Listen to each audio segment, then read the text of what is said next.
जीवन में जब भी कोई दुख, कोई परेशानी आए तो घबराना नहीं, बल्कि ये सोच के खुश होना कि ठाकुर जी ने हमें याद किया है।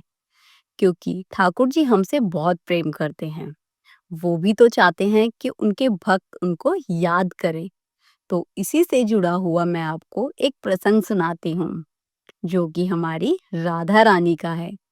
किस तरीके से उन्होंने रामलाल को, जो एक व्यक्ति साधारण सा था, उसको किस प्रकार उसकी आंखों की रोशनी लुटा दी, जिससे उसका जीवन बहुत ही सुखमय बन गया। तो चलिए सुनते हैं। छोटे से गांव में रामलाल नाम का एक आदमी रहता था। बचपन से ही उसकी आंखें बहुत कमजोर थी। धीरे धीरे वह कमजोरी इतनी बढ़ गई कि वो लगभग अंधा ही हो गया। दिन रात जैसे उसके लिए एक हो गए। ना उसे कोई सुबह का ठिकाना था और ना ही शाम का, क्योंकि उसे सारा दिन अपनी तरफ एक धुआं सा दिखाई देता था। लोगों के चेहरे पहचानना तो छोड़ो, उसे घर का रास्ता भी किसी के सहारे के बिना समझ नहीं आता था। जीवन उसका बहुत ही मुश्किल दौर से गुजर रहा था।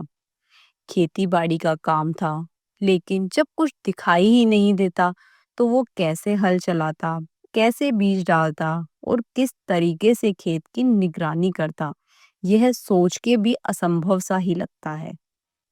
परिवार में दो छोटे भाई और माँ थी। रामलाल के बाद सारा बोझ माँ और भाइयों पे आ गया। उसे अंदर ही अंदर ये परेशानी होने लगी कि मैं सबके लिए बोझ बन गया हूँ। कभी वो भगवान से शिकायत भी करता कि हे ठाकुर जी महाराज, आपने सबको आंखें दे दी, पर मुझे क्यों नहीं? क्या मेरा कोई अपराध है? लेकिन उसकी जो बूढ़ी माँ थी, वो उससे बहुत प्रेम करती थी। वो हमेशा समझाती कि बेटा, यह सब राधा रानी की लीला है। उसकी कृपा के बिना तो एक पत्ता भी नहीं हिलता। एक दिन देखना, वो तुझ पे जरूर दया करेंगे। ऐसे करते करते कुछ साल बीत गए और 2019 की बात है। गांव के कुछ लोग बरसाना की यात्रा के लिए जा रहे थे। तो उसकी माँ ने कहा कि रामलाल, तू भी चल। लाडली जी के दरबार में जो भी जाता है वो कभी खाली हाथ नहीं लौटता। उसने मन ही मन हंसने लगा और बोला कि माँ, जब बड़े बड़े डॉक्टर और हकीम मेरी आंखें ठीक नहीं कर पाए तो वहां जाने से क्या ही होगा। लेकिन माँ थी, कहाँ मानने वाली थी। बोला कि डॉक्टर बेटा औषधि देते हैं, पर औषधि को असर कराने वाली तो हमारी राधा रानी है। बेटा माँ के कहने से साथ चले गया और देखते ही देखते उसका मन भी बदल गया। माँ की बातों ने जैसे रामलाल के मन को छू लिया। वो उसके साथ जाने को तैयार हो गया। अब जब वो बरसाने पहुंचते हैं तो उसे वहां कदम रखते ही कुछ अजीब सा महसूस होता है। कुछ बहुत सुकून भरा महसूस किया। गांव की हर गली में, हर तरफ राधे राधे की गूंज उठ रही थी। बच्चे खेलते खेलते भी राधा नाम जप रहे थे। औरतें पानी भरने जा रही थी। हर दुकान पे, हर जगह पे सभी लोग सिर्फ राधा रानी का नाम ले रहे थे। और हर दुकान पर राधा रानी की तस्वीरें और चुनरियां लटक रही थी। फिर उसकी माँ ने कहा कि देखो बेटा, जैसे पूरा गांव ही राधा रानी के नाम से सांस ले रहा है। वो मुस्कुराया और बोला कि हाँ माँ, लगता है कण कण में राधा रानी बसी है। फिर वो मंदिर की तरफ जाने लगते हैं। तो मंदिर एक पहाड़ी पर था। कुछ लोग देखकर कह रहे थे, बहुत सीढ़ियां हैं, इस आदमी से तो नहीं चढ़ी जाएंगी। और फिर रामलाल ने भी मन में सोचा कि मैं ये कैसे कर पाऊंगा। लेकिन उसकी माँ ने उसके कान में कहा कि बेटा, बस हर कदम पर राधे राधे बोलते चलो और देखना, सीढ़ियां अपने आप चढ़ जाओगे। तो उसने एक हाथ में लाठी पकड़ी और पहला कदम रखा राधे राधे के नाम से, और फिर दूसरा कदम राधे राधे बोलते हुए रख दिया। और उसे खुद को भी समझ में नहीं आया कि वह रास्ता कैसे खुद ब खुद इतना आसान लगने लगा, और कुछ ही टाइम में वो मंदिर के अंदर पहुंच गया। मंदिर के अंदर जैसे ही उसने प्रवेश किया, तो भीतर उसे एक अदृश्य सी शक्ति महसूस होने लगी।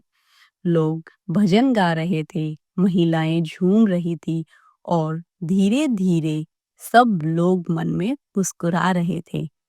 जब वह भी गर्भगृह के पास पहुंचा, तो वहां उसकी ऊर्जा इतनी थी कि उसे शब्दों में बयां कर पाना उसके लिए थोड़ा मुश्किल था।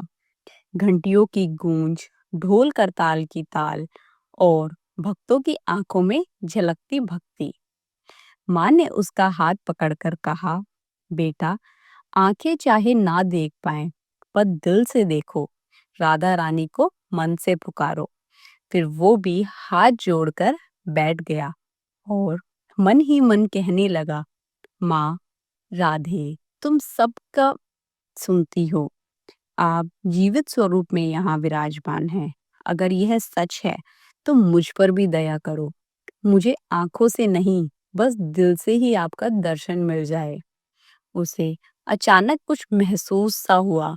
उसके पूरे शरीर पर रोंगटे से खड़े हो गए। कुछ देर बाद वो मंदिर के बाहर निकलने लगा, तो उसे लगा कि धूप पहले से बहुत अधिक है। जैसे उसने पलक झपकाई और अचानक देखा, तो सामने धुंधला सा नहीं, बल्कि साफ रंग का और आकृतियां दिखाई दे रही थी। जैसे ही उसने पहली बार अपनी माँ को देखा, तो उन्होंने लाल रंग की साड़ी पहनी हुई थी। सीढ़ियों का पीला पत्थर और दूर नीला आसमान उसे बहुत साफ दिख रहा था। वो जोर से खुशी के मारे चिल्ला पड़ा, माँ, मुझे सब दिख रहा है, माँ, मुझे सब दिख रहा है। माँ भी फूट फूट कर रोने लगी और बोली, देखो बेटा, मैंने तुम्हें कहा था ना कि राधा रानी सबकी सुनती हैं। उसी दिन से उसकी आंखों की रोशनी धीरे धीरे बढ़ती ही चली गई। और फिर जैसे ही डॉक्टर्स ने देखा, तो उन्होंने भी यही कहा कि यह तो किसी चमत्कार से कम नहीं है। आज से पहले हमने भी ऐसा कभी नहीं देखा। और फिर अब वो खेती बाड़ी करने लगा और जीवन में एक नया आत्मविश्वास आ गया। उसके लिए सबसे बड़ी खुशी की बात बस यही थी कि अब वो हर साल अपनी माँ के साथ जाकर राधा रानी के दर्शन कर पाता था। इसीलिए बरसाना केवल एक गांव नहीं, बल्कि राधा रानी का जीवन दरबार है। वहाँ सच्चे मन से हम जो भी प्रार्थना करते हैं, वहाँ उसकी सुनवाई जरूर होती है। इसीलिए एक बार मेरा अनुभव कहता है कि आप सभी को भी राधा रानी के दरबार में जरूर जाना चाहिए, और अपनी हर परेशानी और अपने हर दुख का हल लेकर ही वहां से वापस आओगे। तो इसीलिए बरसाने जाओ, राधा रानी के चरणों में गिरो, और वहां से कोई खाली हाथ नहीं लौटता। ऐसी ही है हमारी राधा रानी। तो बोलो मिलके, राधे राधे।